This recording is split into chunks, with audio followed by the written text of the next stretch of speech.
2, 3, clap. Oh, that's horrible. Did you both clap? Yes. She did. I wanted lay to. down.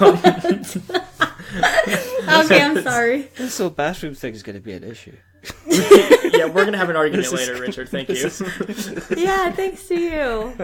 I never said we was doing marriage guidance here. I just said we were doing like podcasting. So.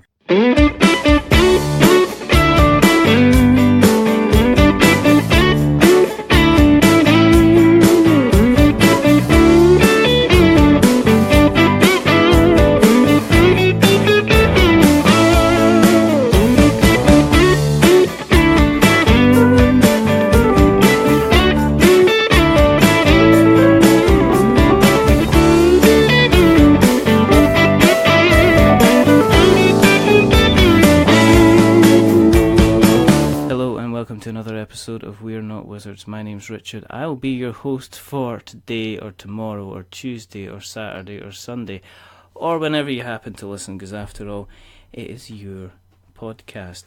Now, joining me today, they're not from, well, they're from Bermooda's End, which this is the first thing I'm opening I'm pronouncing correctly. And they're here to talk. And they're here to talk about a game that they have coming to Kickstarter. So this is what you would call a kind of a work in progress, quick start on the Kickstart type of show. So joining me, I've got Daryk, I've got April, I've got Lauren in the background somewhere cursing my name. She's back there. She's definitely back there. And they're here to talk about. Are You Going to Eat That? Which is their game coming to Kickstarter. So, hello. Thank you very much for coming on. Hello. Absolutely, yeah. Thank you for having us. I know. Thank you so much for the opportunity. That's so good. It's we've been talking for a couple of months, and then it's just really good to kind of have you guys on here so we can have a chat and we can find out a little bit more about the campaign. The reason that we do this for people who haven't listened to the show before, first of all, thank you very, very much for joining us. The reason that we do this is because, well, there's not enough podcasts out there about board games. Just checked. I mean, there's quite a few of us in Scotland now. We've got Brainwaves by the Giant Brain guys. We've still got Unlucky Frog Gaming with Ben and Charlotte and Josh. I believe the wonderful Bez in Scotland, she's also doing her own kind of internet radio show. So we are growing. We're about to take over. But the other reason we're here is that when somebody sends you an email and the title is, "Are you going to eat that?" I thought they were actually referencing to the delicious lunch I had in front of me, and I thought that's a bit of a personal question to ask as an opener. So we like personal questions, so be ready. I know. Just like opening salvo is going to be like making me think about my diet, which isn't a very, very good thing. But again, no, thank you very, very much for coming on. One thing we're interested in, and we're always interested in before we dive in to have a chat about the project itself, is to talk a little bit about yourselves. Because is this your first campaign? Yes, it is. Very first, and we're very excited about it. Good stuff. But as with all things, we are kind of interested in kind of how you got into the hobby in the first place. So we like to stare back in the breakfast of the morning. Have a look at the lunchtime of the present before we disappear off into the dessert and afters of the future. So exactly. Do you want to tell us a little bit about your histories with the hobby? Yeah, no, absolutely. So we got into board games a few years ago, just kind of as a hobby. It was something, we'd have friends over and just play games. And I think that one day we just decided that, what if we just made our own game, just for fun amongst ourselves. And so, myself, April, and a couple other friends just sat down, and it was really just meant for us, just to have a little bit of fun, sitting around. And, as we got into it, we're like, oh, this is pretty fun. This game's great. And, after a little bit more hashing, and then we're like, what if we actually took this to the next step and tried to actually produce this and create a business? And we were all like, yeah, sure, sounds great. And, we designed the game and we got a good product. All of our friends who came over and played it loved it. And then we got to the business side. And we realized how much more, there was to this whole project than we had initially thought. And, no regrets, absolutely not. We're absolutely loving what we're doing. We're so happy to be out here, reaching out to the community. But it started out as a very casual thing, and we just kind of just grew, as friends and as a company, I suppose. And, now we're here 3 days to launch. Yeah. I know, it's very exciting. So what kind of games, as a couple, here we go. Do you prefer to play games as a couple? I should really point out that you guys are actually married. Yeah. It's not just it's not like you met and you said, oh, hi, what's your name? And you went, oh, I'm April Mall. And it's, well, that's funny because I'm Daryk Mall. Wow. That would have been We've interesting. totally got the same surnames. We should really just hang out all the time. Which is what would happen. It would happen in a sitcom. There's bound to be a sitcom out there where folk have kind of ended up getting together because of that. But, do you guys prefer to play in a group of friends, or do you guys just like, if nothing is on Netflix, do you guys prefer to like sit down and say, okay, let's have a quick two-player game or something? Personally, I prefer playing with full 4-player game board games, but I'm stuck with Daryk most of the time, so I kind of have to play 2-player games. And we do love Wonders. What is it? Seven Wonders. Seven Wonders Duel. That's our new favorite one. That's one of our favorite 2-player ones right now. So you mentioned war games. Pardon? Tell me more war games. I want to hear more. I want to hear more about these war games. We if April's not getting her voice here at the moment, if she's not getting the chance to kind of play her games, I'd like to hear what kind of war games do you like? We range pretty much all over the place. We have over a couple hundred games. We are collectors. Okay. But Twilight Imperium is a fantastic one, but it's only one we play once every couple months because it's so long. Yeah, it's one of those games where you have to plan ahead with your friends and tell them, all right, this day we're going to spend a whole day to play Twilight Imperium, because it's just one of those games that you just have to devote on it. But then again, we have other games where, hey, you want to come over and spend like a couple hours playing, I don't know, King of Tokyo or something. So it all depends on our moods, but yeah, definitely my favorite genre. I know you're going to ask anyway, so I'll just tell you now. My favorite genre is worker placement and resource management. Yeah. So are you a viticulture?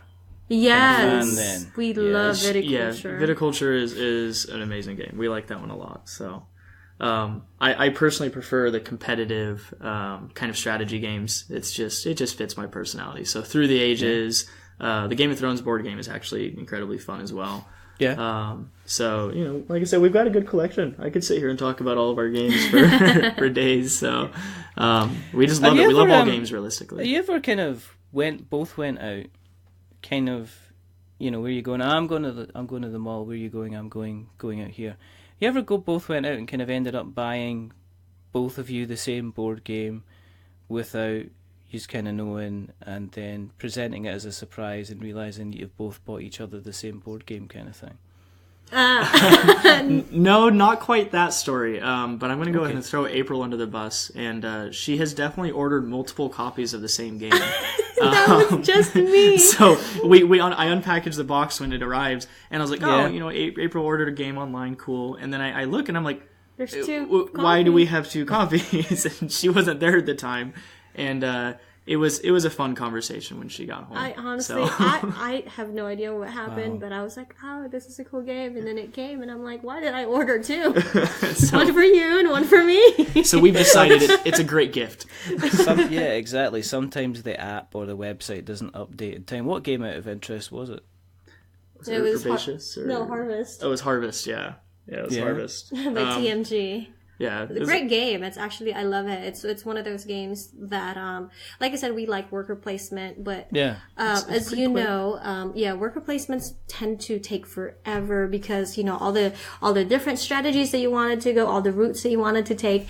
That Harvest is actually a really good one because it's a quick worker placement and resource management game. But yeah, I ordered 2 of them. Would you like one? Would you like one? Would I like Yeah, sure. Just, you know, send it over in the bus. All right. I'll just get it out because I always like a good worker placement one. It's no, but I mean, has that made things kind of easier? Because I mean, a lot of the creators I speak to, whether they be content creators or whether they be creating the first kind of Kickstarter project, is generally I'm doing this by myself, and my partner has to be very kind of understanding. So with you guys, has it brought out?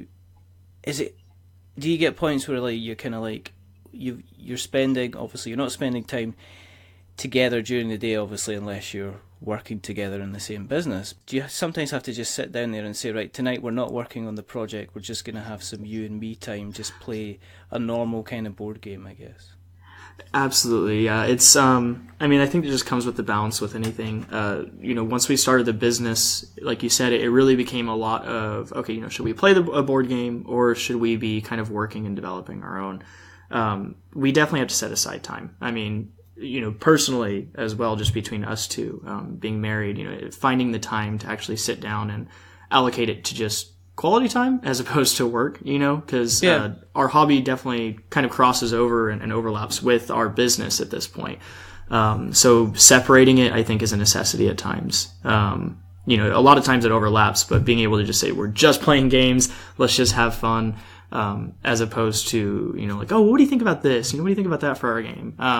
You know, I think it's important, to be able to not get overwhelmed and kind of kill your own hobby just because it is, in essence, work for you now. And when you're working on it, do you both decide to work on it at the same time? Or is it a case of one of you kind of disappears? You generally kind of work together when you are working on the game? It depends. Most of the time we do set aside a specific time for everyone, whenever everyone's free to come over, talk about the game, all the things that we have to do, or like just sit down and brainstorm about our next game.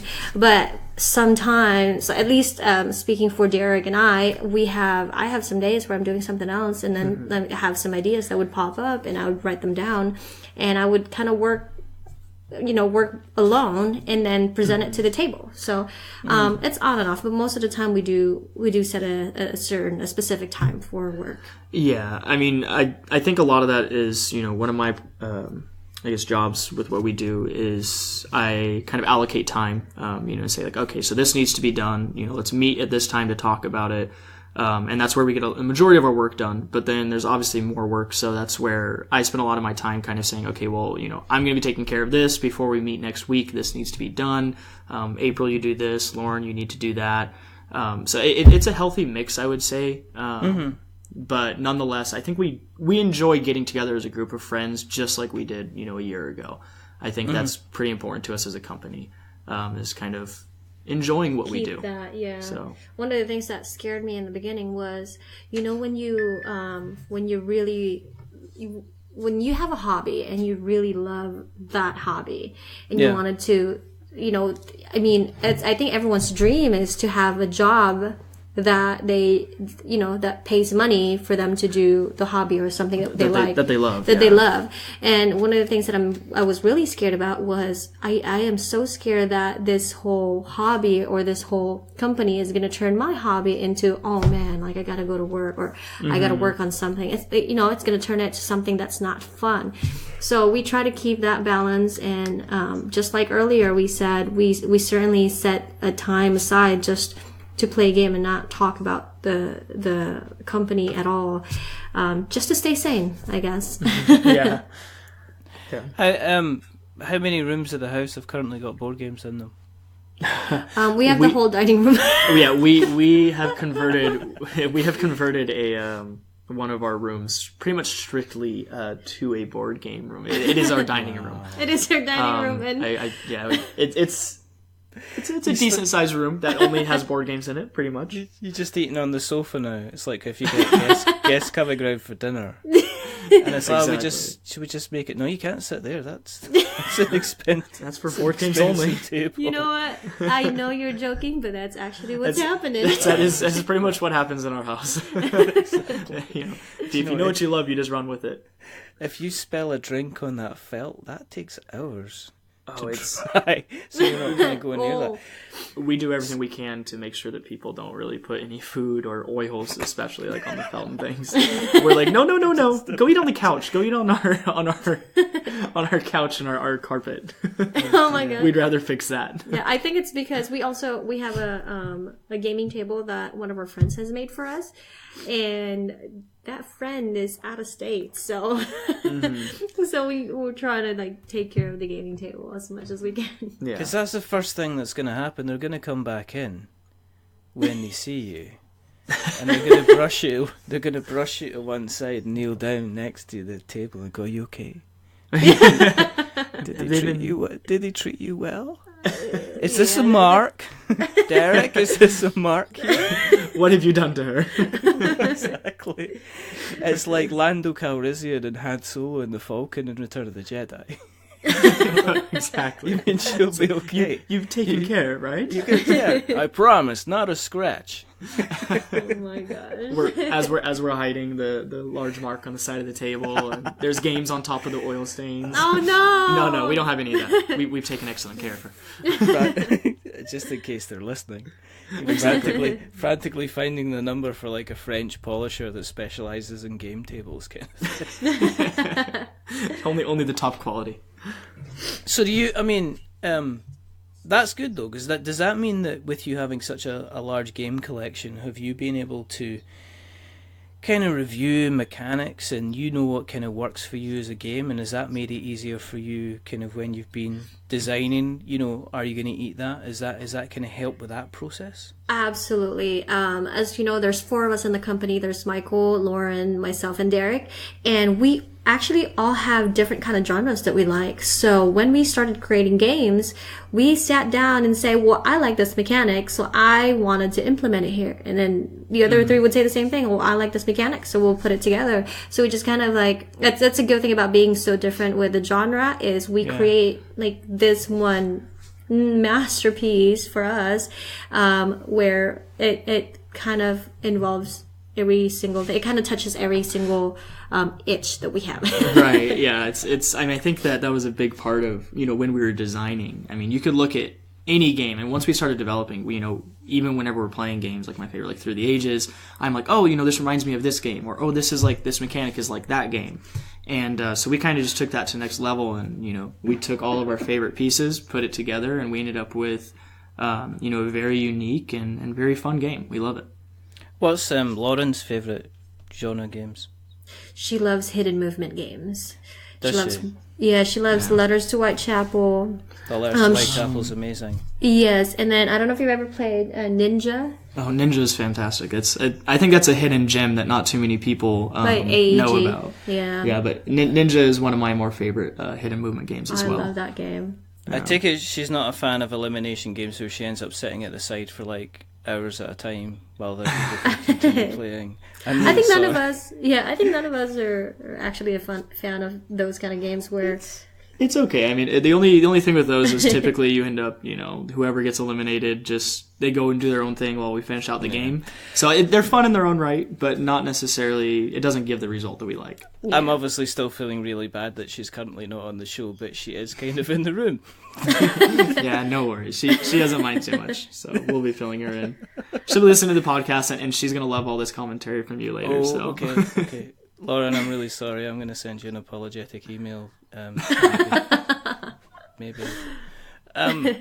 But then, okay. So I mean, this is the thing, because you've obviously gone from the collection, and you mentioned earlier on that in the summary part, you kind of mentioned that what you did is you kind of got together, putting together kind of some ideas, and you kind of came up with, let's do something ourselves, kind of that kind of direction.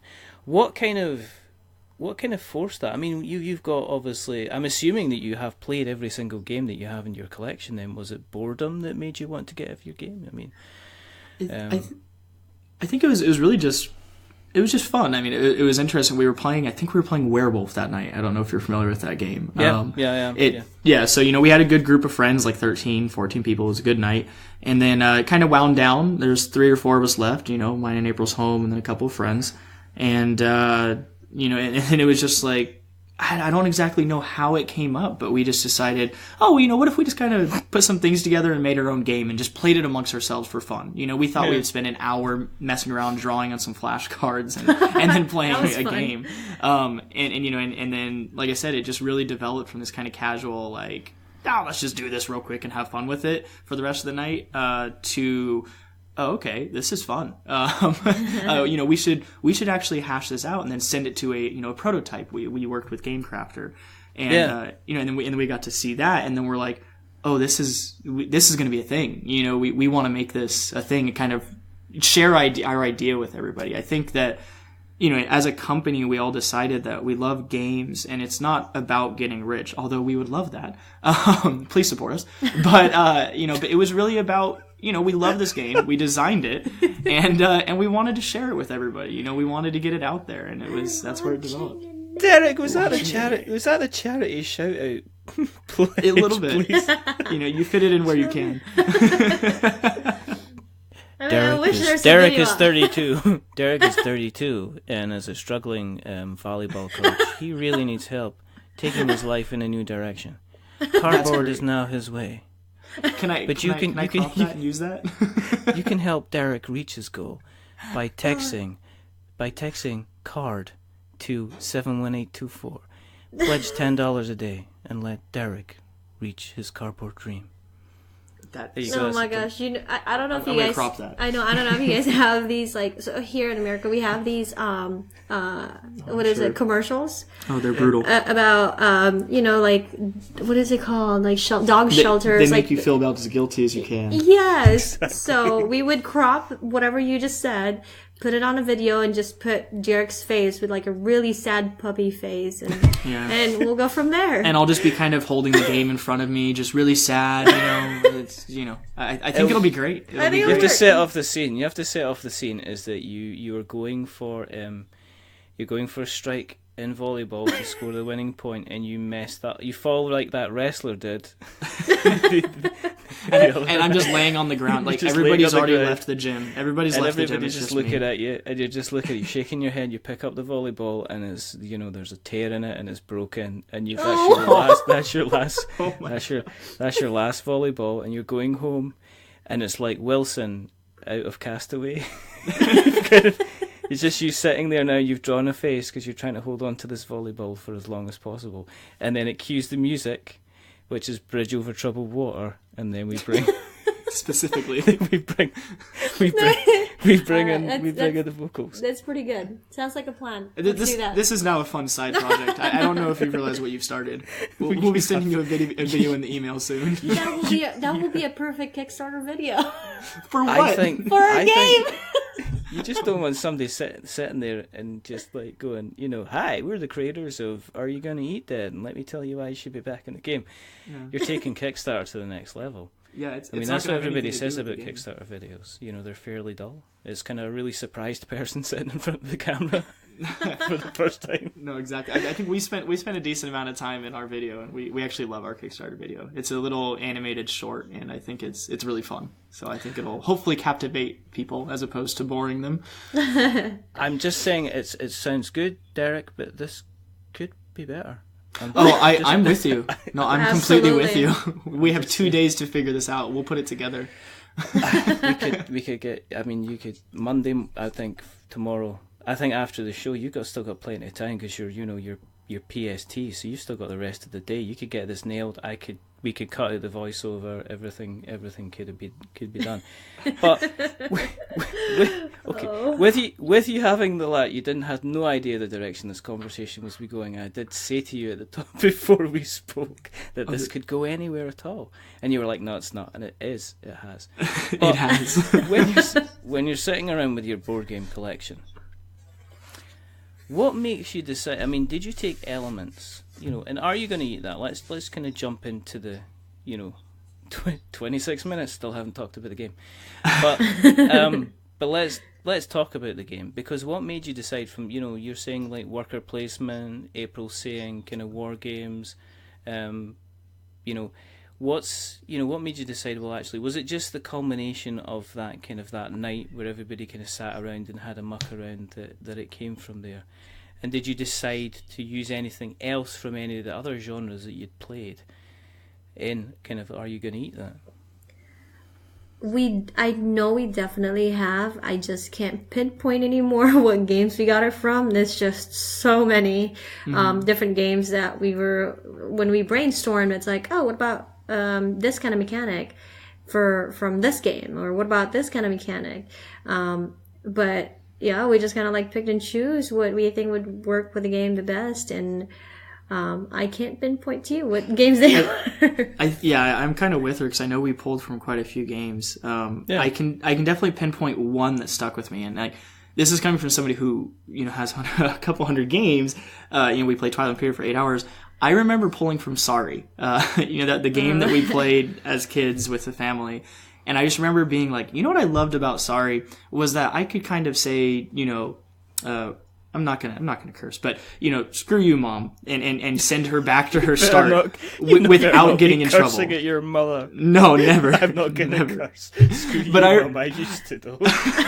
But I remember being so happy that I could kind of get back at her for whatever it was that I had to clean my room that day when I was a kid or whatever, and I'm like, oh, sorry, you have to go back to start. You have to go back to your room. Yeah, you have to go back to your, and then I got sent to my room. But no, I remember actually pulling that for the game because I was like, I want an aspect of being able to kind of mess with your friends or family and be like, oh, it's just a part of the game. I had no control of it. I'm so sorry. When meanwhile, it was pretty spiteful. We all know it was spiteful, but you have a great cover. So we have. I do remember also one of the mechanics that we have that we pulled from some other game is actually the stealing aspect of our game.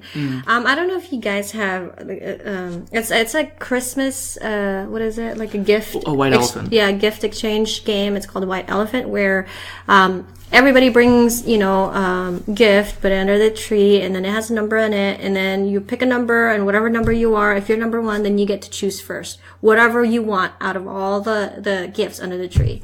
And the aspect of that game that we took was the gift can only be stolen twice. Once it's stolen the second time, it's locked in, so you're stuck with that gift. So it's kind of like that's what we did with our foods with the stealing aspect of our food. Like if Daryk takes a bite of his pizza, so that's like half, right? Yeah, it's half eaten basically. Half eaten. But once it's taken twice, it's either he just shoved the whole thing in his mouth, or I take it and I eat it. So no, we don't have the white elephant thing in Scotland round about Christmas time. We do have shoplifting though, which is a little bit more fun and involves a little bit more more exercise. Basically. I think could you elaborate? I would love you to elaborate that, because here shoplifting involves jail time. Nah, and here it still involves like a gentle clip round the ear, and you have to take your shampoo that you've stolen back to like the drugstore, basically. So it's still kind of it still happens. You get it still happens. People with like really big plastic bags, and they walk into one place and they're empty, and they walk out again and they're kind of full. And it's just a bit of fun. Shoplifting isn't fun. I'm not condoning theft of any kind, but it's fun. Oh, but you're bridging the line. You're getting very close to the line. You're very close. There's no line. There's no line. I could edit out this if I want to, or not. That's the nice part. Or you're shoplifting, so there's no line. Have you saying it instead? So there's a whole different way of doing this. What's the basic mechanics behind the game? Let's jump into the actual mechanics. If I've opened up my box of Are You Gonna Eat That? What am I expecting when I'm going to be playing it? Yeah. So I guess in a very basic way, our game is about eating as much food as you can to get as many points. The person who ate the most food wins at the end. So it's played over 3 rounds: breakfast, lunch, and dinner. And we have, every single card is different and unique. So I don't know if you've played like Dixit, where you find a card and you're like, oh, I've never seen this card. It's so cool. I think you kind of get that feel for our game, and we really like that. We were really excited when we went with the full, every card is unique and different. And so once you kind of delve into each round, you kind of have this hand of cards that you can kind of choose to play on whoever's playing with you. You can play your food in front of you, or steal from your mates, or turn loss them by maybe they get sick and they have to run out of the diner, so they get turn lost and things like that. So once you get into it, it becomes a very cutthroat game. You have your own food and you're trying to protect it, while at the same time, you're also trying to steal other people's food. And it just creates a very fun atmosphere. I think every playtest we've had starts out a little bit slow, as every game does when somebody is learning it. But by the time it gets to lunch for their first game, they're throwing cards at each other or the plates, and they're like, "Oh, you're stealing from me." Or it's very fun for us to watch, even on the outside, as well as to play. So it just gets everybody involved. It's a pretty fun game. So, has it been kind of cool through the playtesting? I mean, have you found people have picked it up quite easily once they have got into it? And it sounds like it's been a fairly kind of enjoyable experience. Yeah, I think people usually pick it up pretty quick. I don't think that somebody has played through it and not really understood something at the end. In the beginning, there were definitely some rule discrepancies. So, people were like, oh, what does this mean? What does that mean? And that's where, actually learning how to write a rule book properly was the toughest part, I think, for myself and Lauren, who worked on the rule book. Cause we wrote down everything, all the information's there, but then getting somebody to understand it, their first read through, and assuming we weren't there to help to hold their hand to teach them the game. Yeah. Making sure that people understood the game properly was a big challenge. So in the beginning, it was a little bit rough.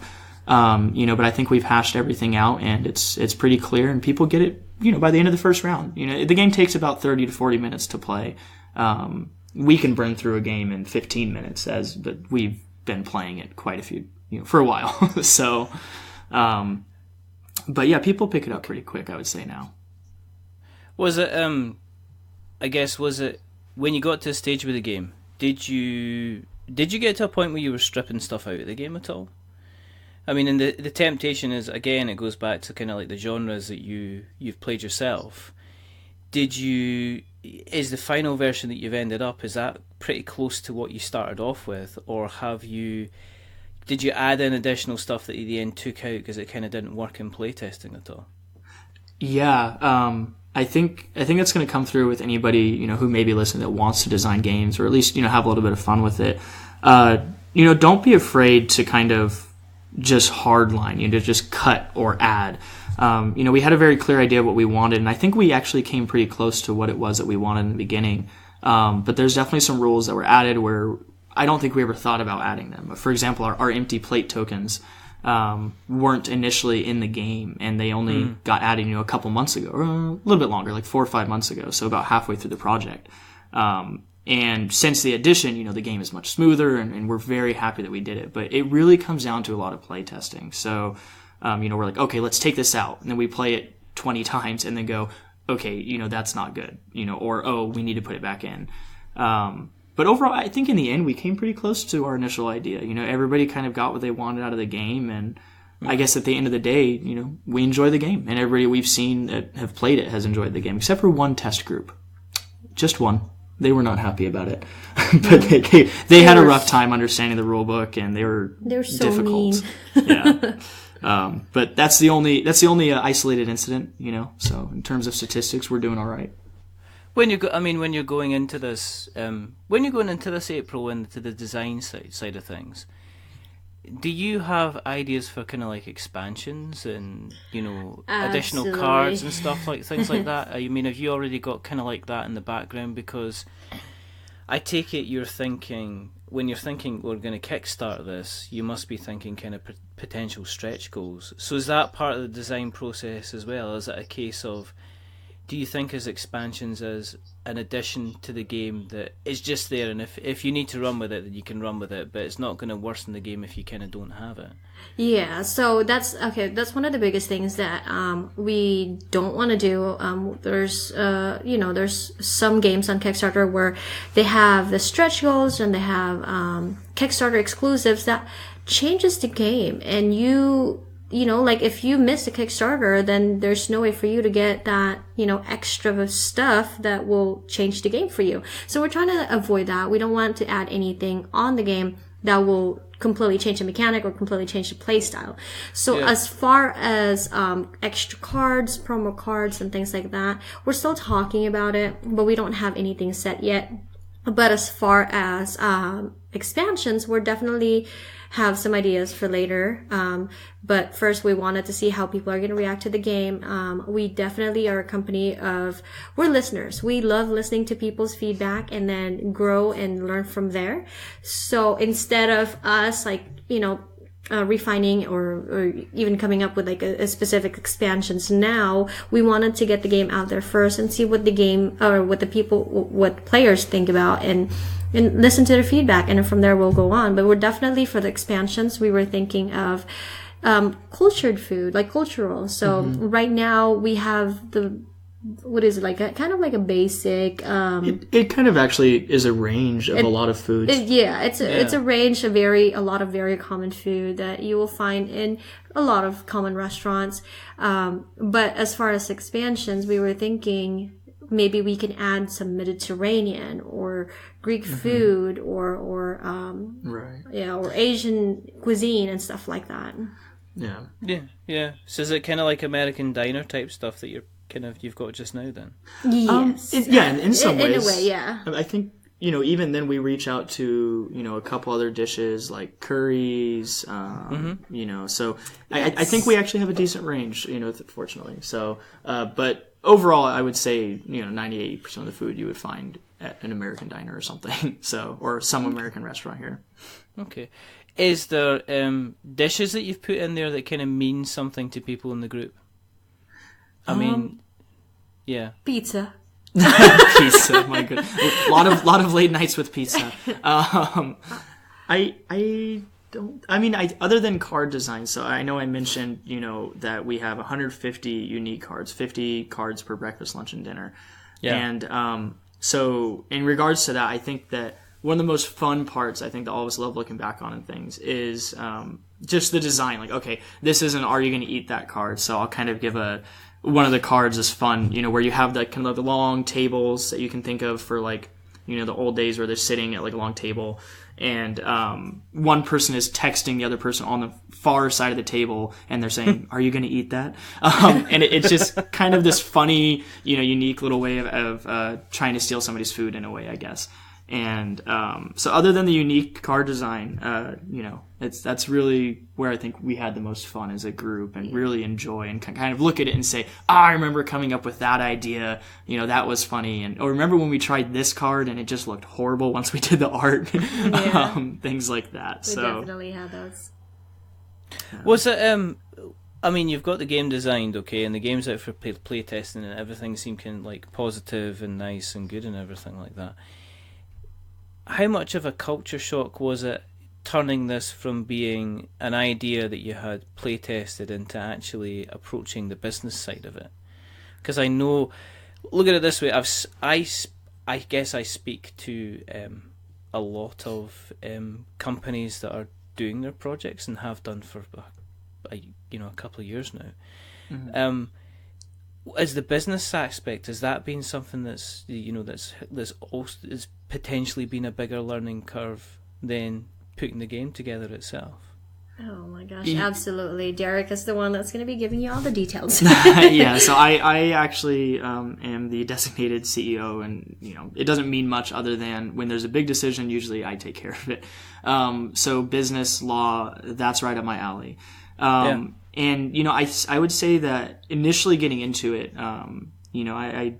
I think that it's not that it was more, we didn't bite off more than we could chew, but we were pretty close. So we didn't realize, I think we came into it with a very naive mind of, this can't be too bad. And after looking into things and doing a lot of research, we just decided, like, okay, if we're going to do this, let's go about it the right way, So I would say if we just kind of decided to just launch our game on Kickstarter, I don't think the business side would be too bad. But we did a lot of research, I don't know if you have heard of the game Exploding Kittens. Oh yeah. Most likely. Think so. It's one of the bigger ones for sure, on Kickstarter at least. And I know we had gotten a chance to actually speak, in a conference with the designers of that game. And I know they had mentioned that they were actually, they mentioned they had gotten they had copyrights. So people in China were producing their game without their permission. And so they didn't have anything legal set up, which kind of ended up being very difficult for them to kind of get their IP back, their intellectual property back, and kind of fight that case from these Chinese copywriters, counterfeiters, not copywriters. And, so that was something that we kind of saw, and that's just one small example, of, okay, well, let's make sure that we're covered here, and then establishing a business. And I know when we ship to the EU and things, there are different safety requirements for our box and different labels that we need. So a lot of that, it's really just comes down to the research. I wouldn't say it's not necessarily hard. It's just a lot of time kind of putting into it and making sure you do things right. It's not hard, but definitely what I think the hardest part of it is researching for something you don't know what you're researching about. That's one of the things that was really hard for me, because when we were looking at, okay, how do we actually go about creating this game and, producing it and sending it to all different countries. Well, we have to follow certain rules and things like that, but we don't really know what we're looking into. Like, what are we actually looking for? Yeah. So that's one of the hardest things, but definitely, like he said, it's not hard. It's just a lot of research, a lot of time you put into it, and obviously you make sure you get the right information online. No. I mean, I know. I deal with. I help new businesses with product launches on marketplaces, and I think there's it can be a mountain to climb in terms of, somebody saying to me, well, I'm going to go and sell in America. And it's like, brilliant. You realise you'll need to look at your potential trademark that you've got, but I've got one for the EU. No, you'll need to look at the one for the US just in case, so you can just kind of guarantee it. You need to make sure you've got, make sure you've got kind of that. Need to make sure you're not, somebody else isn't taking your name in another country as well, which can be, that can be kind of like a big kind of thing to go. And then you've got things like your shipping and your logistics and stuff like that, and all of these things are services that will cost you money, and they're all going to kind of chip away at the kind of the end result of you. I mean, your profit line. Let's face it. I mean, a lot of people, you can go for the glory and say, I'm making this Kickstarter game because I want to make a game idea. But obviously a lot of people go into Kickstarter with an idea that to say it's going to cost this X amount of money to make the game and to get it out there, but obviously I'd like to potentially make some money from this so I can put it into kind of like the next project as well. Yeah. I mean, in terms of you got the law. I mean, you've got the law side kind of sorted out, the design side of things are kind of sorted out. When it came to like the media and the kind of the noise and everything like that, and you obviously had Lauren. Hi, Lauren. to do that. I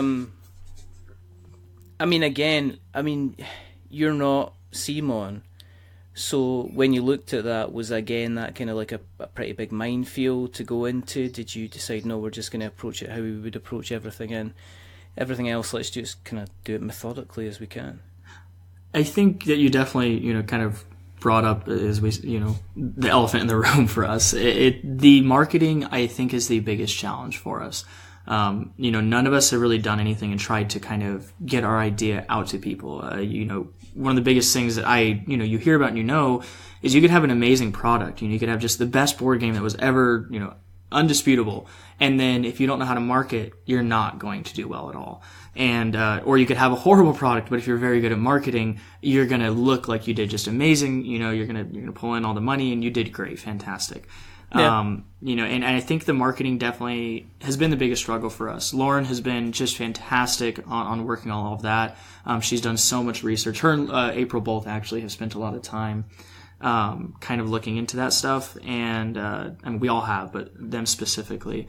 And I still don't, I still don't know that we've reached, the amount that we would like, but it's never enough, with the marketing. And that's kind of where it comes down to is if we reached 1 million people, okay, fantastic. But, we would always want to just get our game out there, and it's just tough. It's definitely the hardest part for us. Yeah, especially, we're hermits, and we only literally we're board gamers, and we're not very big on social media. We're not the kind of people that would sit on our phones and just constantly scroll through social media and stuff like that. So to start our social media following, it was pretty rough for us, but we're learning. There's definitely a learning curve, but we're doing well, I think.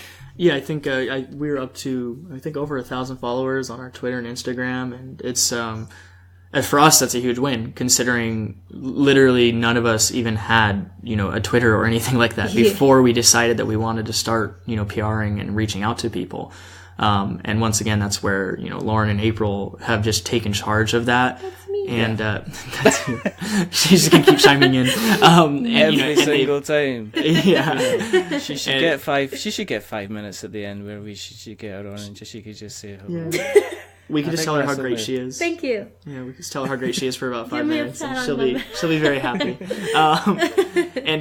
But they've done a great job at learning how, and it's that learning curve. It started out really rough, and then as they went on, they're like, okay, this is how we manage it. This is how we get involved with the community, and people respond well when we do this, not so much when we do that.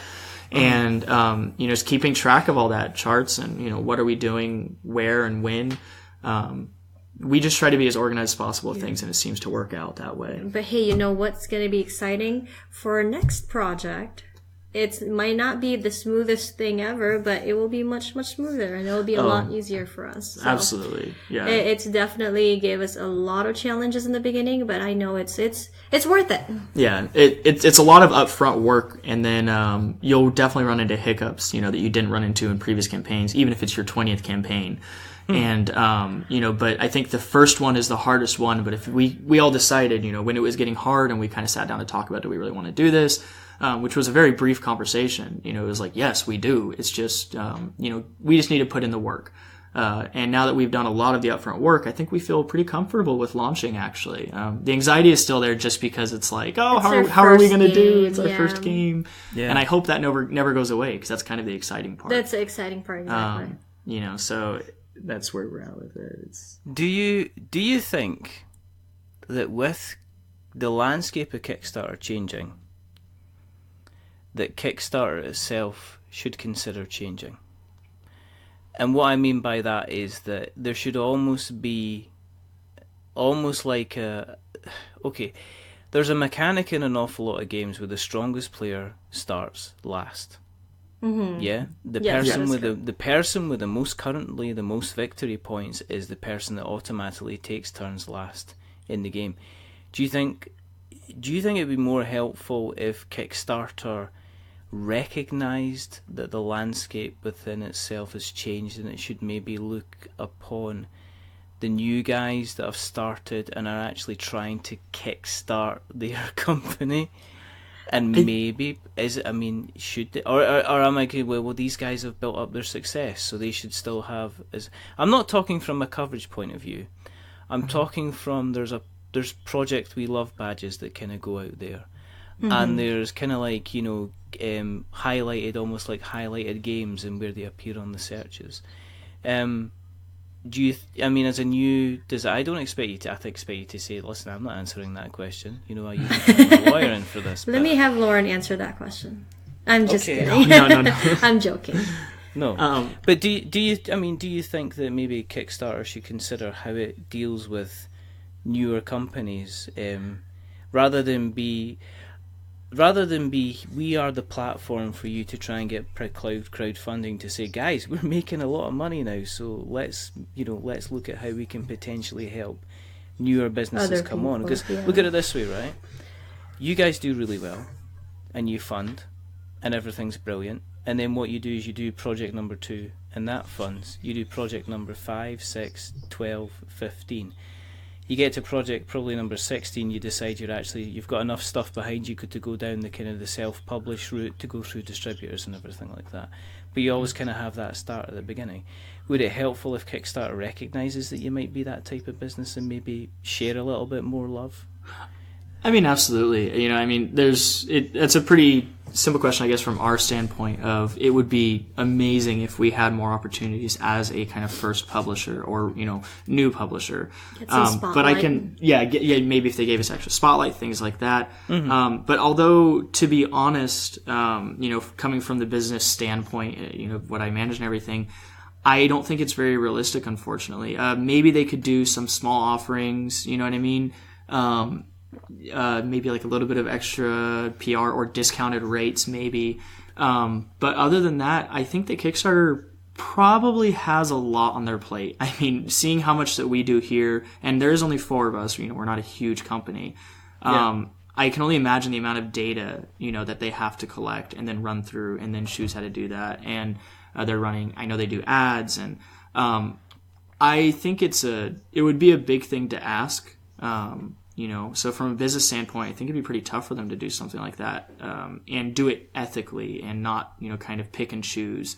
Whereas, I suppose, you know, but as a board game group, I mean, for us, if we're just talking about our business, you know, I'll sit here and say, yes, Kickstarter should offer something for us. I would love nothing more than to have a discounted rate on ads or some front page time guaranteed and things like that. Yeah. They definitely, I do kind of like some of the things they do. You know, if we fund X amount of our goal within the first X amount of time, you know, we will get a spot on the front page or things like that. And I think that's very exciting. And it kind of gives you this kind of, this goal to reach for. You know, it's like, oh, we want this, so let's do everything we can. And it's a driving factor that, whether they did it intentionally or not, you know, us being a new group, we're like, we want to hit that goal. You know, we want to hit this because if we do this, Kickstarter is going to offer that. So I think they do offer some things that are a little bit more hidden. Like you wouldn't necessarily see them and say, oh, that's super beneficial for new companies or whatever it is. But there's definitely goals and things that we could take advantage of, whether they're meant for us or not. There are things that we could take advantage of as a newer company. Do you think the psychology of being funded as a game is forcing people to drive down their funding goals unnecessarily? Yeah. As in, I see a lot of businesses, and I see it now, funded in the first 8 minutes, funded in the first 8 hours, funded in the first 8 days. I see still the guys that are, we have 30 days to fund this, so we're perfectly happy that we're at, you know, 78% on day 15. Why is the kind of the rush? And in some places it's becoming like, is there something wrong with this game that it's not funding in the first kind of 8 hours kind of thing, which is a strange situation to kind of be in. Yeah. I think it definitely makes a difference. There's, like you said, there's that psychology where if you find a game, I mean, and it funded the first 6 hours or something, you're gonna think there's got to be something really good about that game or that company. Let me get on that, you know. Mm-hmm. It definitely makes you want to back them. From a business standpoint, I mean, you know, choosing our funding goal, you know, what our actual goal is to basically get the game produced and things. I know we started out lower, you know what I mean, for that reason of, oh, well, if we just get funded, you know, then we're happy we got our game out there. You know, and then as we look into more pricing and shipping, which is probably the second biggest challenge, and that's only because we haven't necessarily hit it yet, is, you know, it's like, okay, well, we have to raise the price. Okay, well, we have to raise the price. And I think that's something that a lot of, and myself included, when I would back projects and things, it's not something I necessarily thought of, you know, is like, oh, you know, this game is charging, you know, this amount. Like, don't you think it's a little bit much for what they're offering? And now that we're in it, it's like, oh, I completely understand. And it's something that as a consumer, it's so hard to understand without doing your own research. Is that where we set our goal is very specific. You know, we want to get as low as possible so we can get our game out there, and yet we have to do what we have to do to make sure that we're not taking a huge hit as a company, you know, financially wise. Yeah, I mean, let's face it, if you produce your game over a certain period of the year, that potentially is going to hit when the shipping companies put in their annual percentage price raise. You know, there's other kind of geographical things that can be happening across the world that can lower and increase kind of exchange rates and stuff like that as well. Right. But I was just interested as a first time kind of designer, if you had kind of taken the kind of that psychology of the funding into account, and then had it raised questions as to whether or not you had decided to maybe go for a slightly lower stretch goal just to have the funded, they kind of have the funded badge on the campaign. I've seen it backfire. Yeah, no, absolutely. I've seen rerun campaigns with a much lower kind of funding goal, and they've just scraped in that funding goal in kind of like the last couple of hours, and it's made me wonder: are you gonna have to be dipping into the back pocket in this? You know, is the piggy bank gonna get broken in order to kind of make the game? You know, in order to make the kind of game work, I guess. Right. Is there a big box game coming from Bermooda, and where's the name? Stop the question. Where did the name come from? So Daryk and I used to live in a street called Bermooda Street, and we live off of pretty much the end of the street. So when and then we used to meet over there every night to talk about the game, the business, and all that stuff. So when we were thinking about a company name, we said, well, why don't we do Bermuda's End? Because it fits perfectly. That's pretty much like our meeting point. That's where we play games all the time and all that stuff. So we're Sounded like, oh, cool. yeah, perfect. Bermuda's End. It sounded cool. When we actually took the legal action to copyright or trademark it, we learned that you cannot use like a location, like a location, or a country, or location, a name of a country, or anything like that as a company name. So Bermuda is not available for us. So, so we have a fun story. This is where the story picks up. This is actually it was actually Daryk's dad was around when we were talking about it, and he just kind of pitched in jokingly, and he said, why don't you guys make it Bermuda's End, and it's MOO instead of MU, so Bermuda, and our logo would be, I don't know if you remember, but our logo is a cow showing its bum. I'm kind of looking at that, and I'm just kind of wondering there's a bit of fear here, because I'm wondering if that's potentially about to go off. Fear sticks. So That's so we kept the Bermuda's End, and because it's MOO, then it's a cow and an end, and it's bum. So we have the cow kind of looking over its shoulder at the photo, and we thought it was very fun and clever. I get it. It's still very, very scary. I'm just saying that there's any time, because it looks like it's got a glint in its eye. It's like if you come closer, this is all going to take off.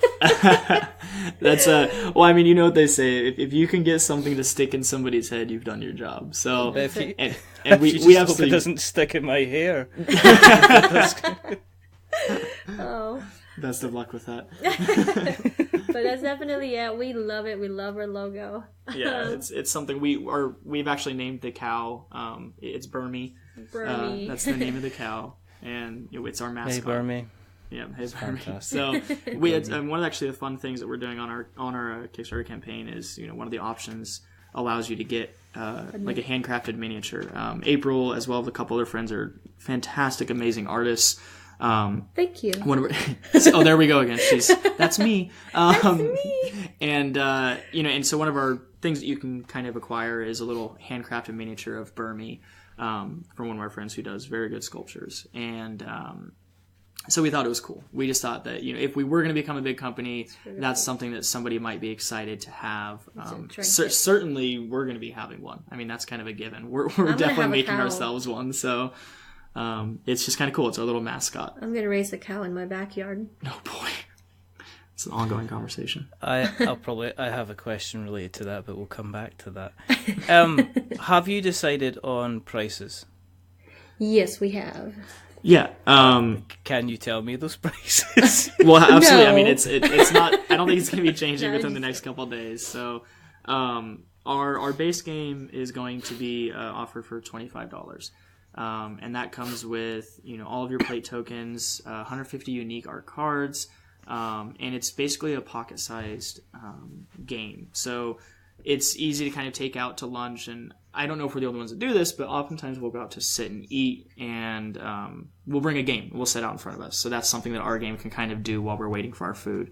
So it's, for what it offers, we think it's, about where it should be with price, with all the unique and the amount of cards that you kind of are getting from it. So yeah, it's that's where we're at. And for everyone we've asked, it fits with our test groups and things like that. They basically actually ranged it themselves about in there. It was one of the biggest when we brought the playtest copy in Gen Con last year.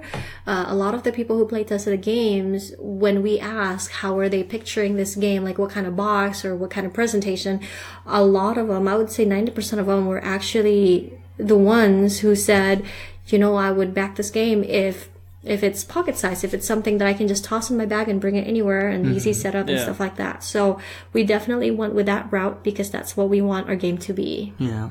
And with that kind of comes that, $20, $25 range.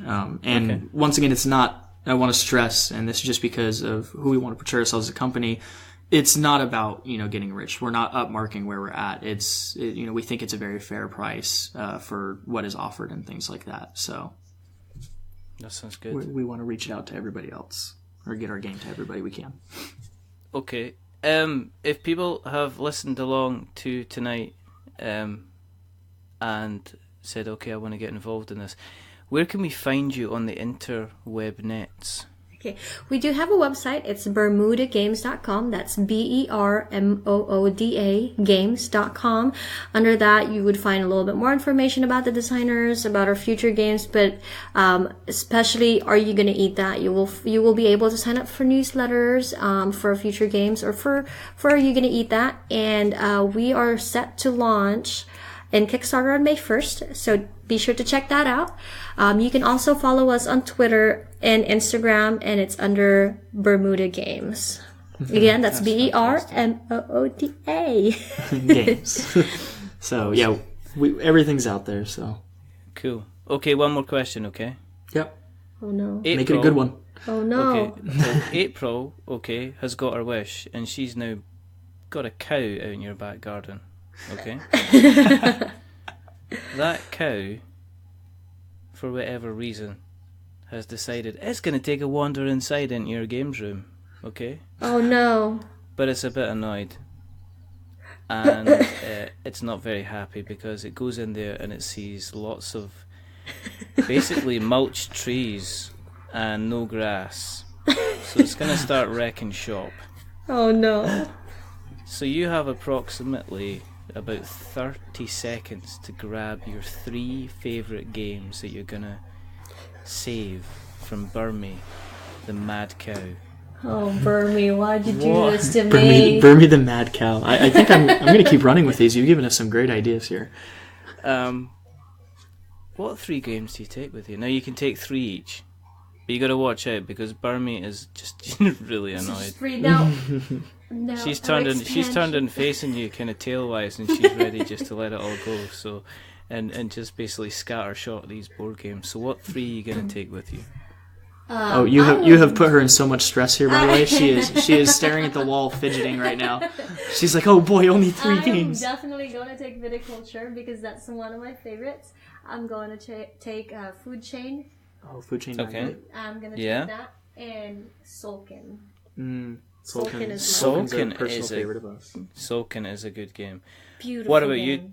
What about you, Daryk? What are you taking? Through the Ages. That is bar none my favorite game. As long as I got that, I think I'd be very happy. Okay. And I actually really like Letters of Whitechapel. It's a hidden movement one. I love that game. And let me see here. I want to really think about this last one. No pressure, baby. Oh, there's pressure, all right. No pressure. Let me see. And you know what? Reverse charades. And reverse charades. No, I think I would actually take the initial Zombicide. That was probably the first game that April and I played together, and I love the game, but more so just for kind of emotional reasons. I would probably take that. That was our first game that her and I really got into together. That is so sweet. I gotta use this opportunity to. I think if you say things like that, then the bathroom thing that was said earlier is going to get completely forgotten about.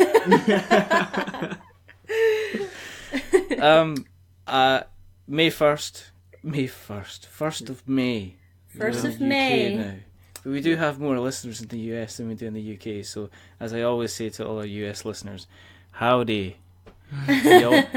Y'all come back now you're here. It's perfect. Because exactly, that kind of works. Sound like a text. It works. Thank you very much for coming on. Thank you so much for the opportunity. This is actually a lot of fun. Yeah, we actually had a blast, and we've done other ones, and I think we really enjoyed ourselves with you. So thank you for having us on here. I'm not editing that out. No, I don't even mean that the other ones were bad. It's just that we had a blast together. So. Sorry, we've lost Daryk. He appears to have dug himself into a really deep hole. I'm already there. There's no getting out. I've been here for a while, Richard. There's nothing I can do. If you want to keep an eye on what we're up to, I can't say anything else after that.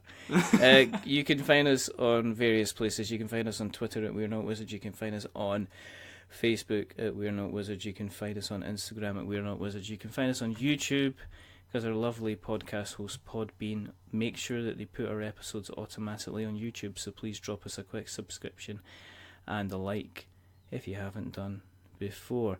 We're writing a bit, so you can find us on we're not wizards.blogspot.com. We are also on things like Spotify, and we're also on Apple Podcasts.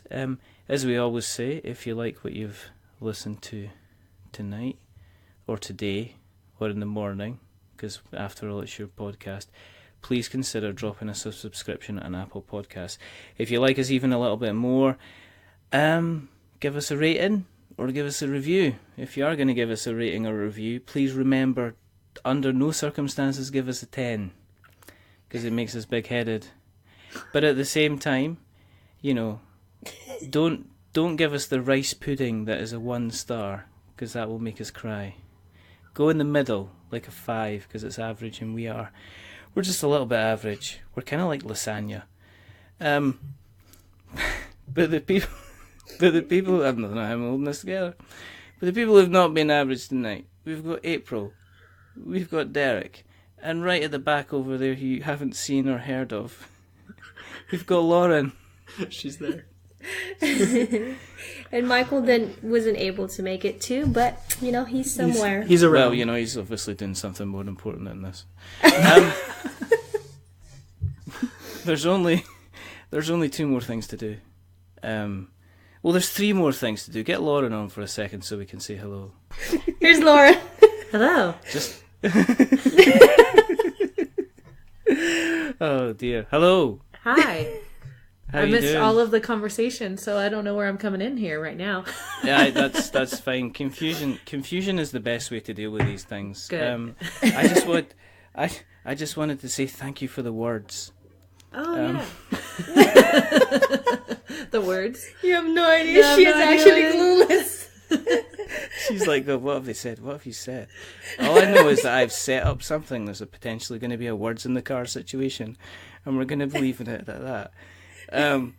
But Lauren reached out to us at the beginning to ask about coming on the show, and it would have been incredibly rude if we didn't have her on the show at some point. Oh, well, thank you for allowing me to come on.